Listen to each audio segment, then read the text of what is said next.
అందుకని ఓటరు ఏ విధంగా ఓటేస్తారు అనేది చివరి వారం రోజుల్లోనో చివరి నెల రోజుల్లో జరిగే ప్రక్రియ కాదు. ఇది నేను చాలా గట్టిగా నమ్ముతున్నాను. 19లో కూడా ఒక నెల ముందర పెన్షన్ పెంచటం, 3 నెలల ముందర పసుపు కుంకుమ అనే ప్రోగ్రాం పెట్టడం,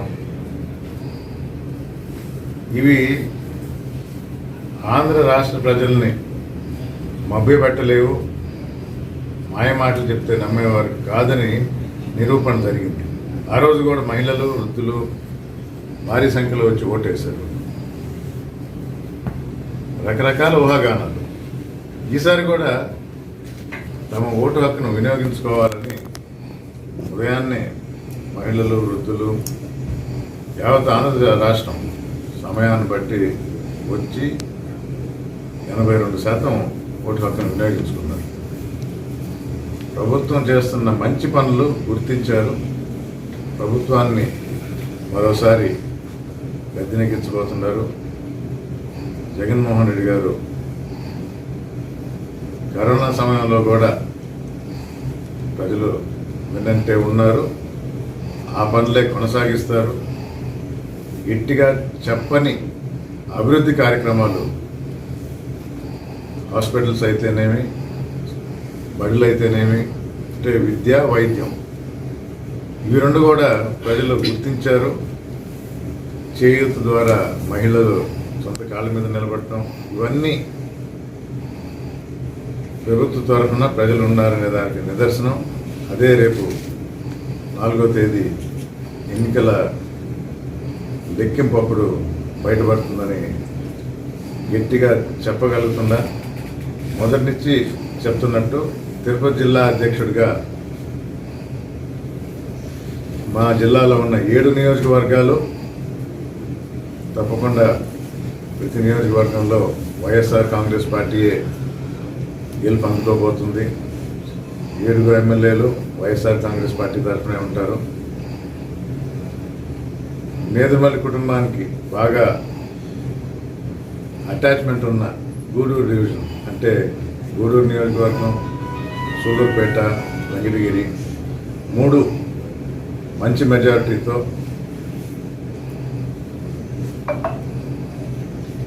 పుట్టినూరు వాకాడైనా నేను పోటీ చేసింది వెంకటగిరిలో కాబట్టి దాని గురించి ఇంకా గట్టిగా చెప్పగలను. అన్నిటికన్నా అత్యధిక మెజారిటీతో వెంకటగిరిలో భారీ మెజారిటీతో వైఎస్ఆర్ దాంతోపాటు మన ఆంధ్ర రాష్ట్ర సార్వత్రిక ఎన్నికలు ఒకేసారి జరగటం, మొన్న మే 13న సజావుగా జరిగినాయి. దేశంలోనే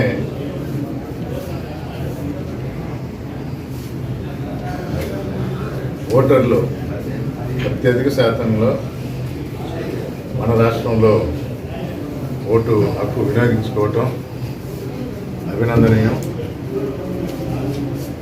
82% పైన వినియోగించుకున్న ప్రతి ఒక్కరికి అభినందన తెలపాలి. అలాగే ప్రజలు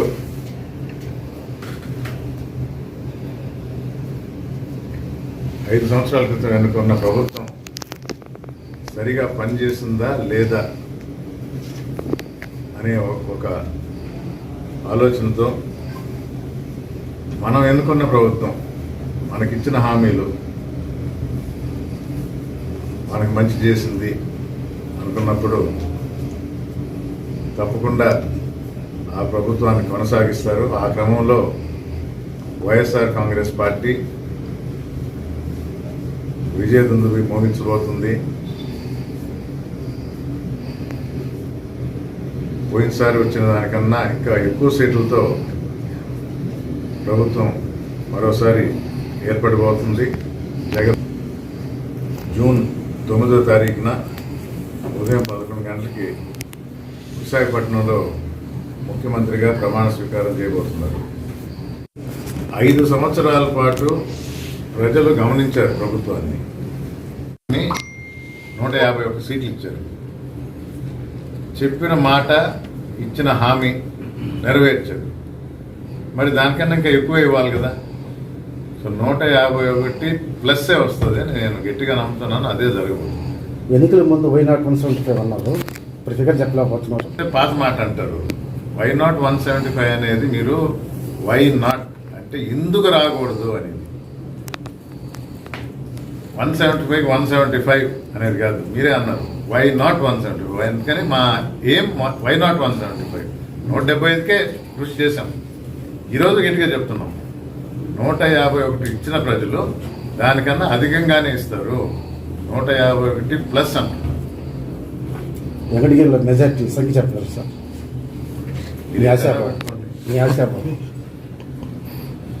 తిరుపతి జిల్లా 7 నియోజకవర్గాల్లో కన్నా అన్నిటికన్నా ఎక్కువ వచ్చేది వెంకటగిరిలో.